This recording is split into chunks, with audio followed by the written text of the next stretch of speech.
racial confusion. You say what? Well, I just had 2 comments, one for Bo and one for the guy in the red shirt. Trey? Jesse. Beauty's in the eye of the beholder, first of all. And for you, I don't know why people have, no, not you, exactly you. I don't know why people have this conception that, you know, black people have to have baggy pants and, you know, big clothes, beeper, or something like that for you to, you know, for you to say something like, oh, he's acting black. Why would you say something like that? Because he's wearing baggy clothes and he's, it's a lot of people street language. No, look at me. I dress, my clothes ain't hanging off of me. Right, I like how I am. You know what I'm saying? It's a lot of people out there just because he's dressing baggy and talking slang, you know what I'm saying? This was like right here was back in the day when we used to. I mean, you know, some people still do, but now, you know, we come clean cut. You know, Trey, some people would say you have a negative perception of black people yourself. I'm just playing devil's advocate, Trey. I mean, really, because there's some people who may say you and Robert both. You have a real confusion thing going on. I'm not saying that you're dissing on your boy by not, you know, taking care of who he is and, you know, respecting him, but you should care about him for who he is, not for the way he dresses or how he acts. Really quick here, real quick. I have a question for the wannabe Coolio. Do you think do you want to be black, or do you just think Are you talking to me? Yes. I'm talking about wannabe Coolio. Hey, man. But no, I don't want to be black. You know what I'm saying? I'm chill with what I am. It ain't nothing like that. I ain't trying to be black. I ain't trying to be Spanish. I ain't trying to be, you know, nothing like that. It's just part of the culture. You know what I'm saying?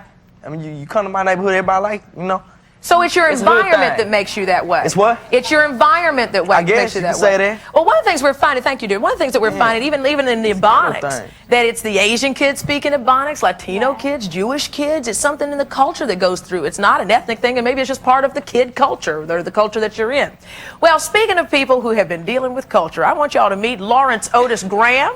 He is the author of the book Perversity, that deals with biasness and how you deal with it when it faces you. Lawrence says that we need to stop looking at what makes us so diverse and start looking at what we have in common. I agree with you 100%, but Lawrence, in the commercial, we got to talking. You're in the newspaper today talking about you've had a whole change of heart. What in the world has happened? Well, one thing that happened, Rolonda, is I started to realize that a lot of people make these personal decisions that we should not always hold them accountable to making political decisions. When someone decides, for a long time, I was opposed to the whole notion of black folks even dating outside or marrying outside of the black race, because I said, if you want to demonstrate your pride in our people, you have to give something back to the community. The problem of that is that's not too far from really making the same argument that whites were making in the 1940s that were called bigots. So the problem here, and certainly Pamela knows with coming from mixed parentage, that when someone takes the leap of faith to say, well, I'm going to marry outside my race, but yet at the same time it's possible for me to hold on to my own identity. I can give back to my black people, to the black community. I made the decision to marry a black woman because at that time I never even considered dating a white woman for political reasons. And I think I was taking it too far. But to get to the next point I wanted to make is that we spend so much time focusing on diversity, what makes us different. You know, are you Asian, so therefore you fall into these stereotypes? Are you black, you have these stereotypes, Latino, etc. There's what I call something called proversity, the things we all have in common. We might look very different, but there are things that I'm sure all of us sitting up on this stage have in common, whether it's a work ethic or a sense of humor or our values, personality, things like that we have to start looking for in people. See the difference between personal choices and being victims of racism. I'm going to let you explain that, but talk a bit more about what we were talking about before the commercial, because one of your personal choices was one very much like the lady sitting next to you. Very similar to Bo's. I had grown up in the same situation as Robert and yourself in mostly white settings. And I had been taught, well, not taught at home, but certainly through the media, through television commercials about what beauty was, what you're supposed to look like. And this was all, obviously, it was an internalization that took place for me, and part of it was not really Part of it was bigotry, part of it was just internalizing what I was told was attractive. I got my nose done, but I looked for a black surgeon, but because I said I don't want to end up looking like Michael Jackson, I wanted to have a nose that fit my black face. But just Bo had her eyes done, she still looks like an Asian woman. What made you come to the personal choice to do that? What was made going me come on? to the personal choice was saying, I want to have the same options that some of my white friends had. Nobody said anything to the white kids at school who had their noses done or who straightened their hair, but the black girls at school got teased by whites who said, why do you straighten your hair? You're trying to be white? It's almost as though we are told there are very narrow definitions of what it means to be Italian or Latino or African American. So along with that comes a certain speech pattern, a certain way of looking at school, that if you take school seriously, then therefore you're acting white. You know, and that is so detrimental really to a generation. And what happens is, I'm sure Robert is facing folks back at home who are saying, you know, you're acting white. I think his mother is dealing with an issue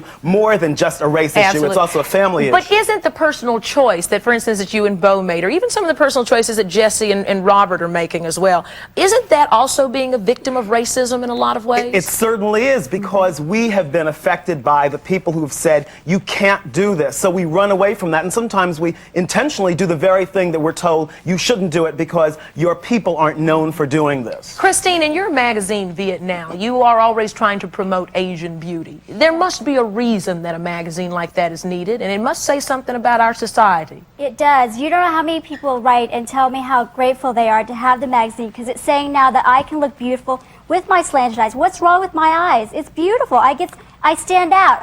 When I'm in a room full of people, I stand out. I look beautiful. And I don't need to fix myself with cosmetic surgery just to make me feel better. Honey, I know a lot of people playing with Maybelline to get a almond-looking eyes like you. You know, as beautiful as they are. But Rolonda, we don't want to attack. I mean, I disagree with Christine. I still think that she is attacking Bo for making this personal decision. Because at the end of the day, Bo is going to make the decisions. If she wants to write a check to the Asian Legal Defense Fund, she might decide to do that in the same way that Robert might say, well, I want to give it to the NAACP. So what you're saying is you show your commitment to your race. No, that's not what I'm saying. I'm saying, why is Bo rejecting her own race? Why doesn't she take a step? But her whole race is not embodied in her eyes. So what does her eyes fix? I mean, what is having the eyes surgery do you color fix? your hair? No, I do not. You don't color your hair. No. Would you say that an Asian person that decides to color their hair is denying a part of their Asian heritage? No, I'm not saying at all. It's a personal choice to color your hair, be it blue or green or whatever. But I'm saying it's something deeper in Bo, that she has to go and have eye surgery. I don't think it's something that, eye surgery can just fix. Well, why don't we attack white people when they decide to color their hair or get plastic surgery? No, there's but we deeper issues. They shouldn't be separate issues. That's why I'm saying we What do all you have think the these deeper desires issues? in No, there's common. deeper issues. See, I had said it before, and I promised you I wouldn't use the N-word, so I'm going to say the N-word. I have to, like myself, and this is for everyone that's watching, everyone in the room, we have to look at ourselves, we have to come to terms with the N-word and the Nazi in my case. I have the choice to either embrace the N-word, who chooses to be a negative stereotype, or the kings and queens that were, against their will, raped from their continent. And I have to forgive them for letting that happen 400 years ago, for not staying there and saying, damn it, this is my continent, you're going to have to kill me, you're not taking any of my people. We have to forgive those Africans for not doing that. And I have to forgive the Nazis, the Germans, for not staying there and saying, you know what, we're not going to kill all these Jewish people. We're going to have unity, and we're not going to do it. But see, we have to look back on those generations, and we have to stop perpetuating the garbage. We have to respect our forefathers for what they did bring us, and we have to let the rest of it go, because the year 2000 is coming, and our planet is dying. And that's what Lawrence is talking about, pro-versity.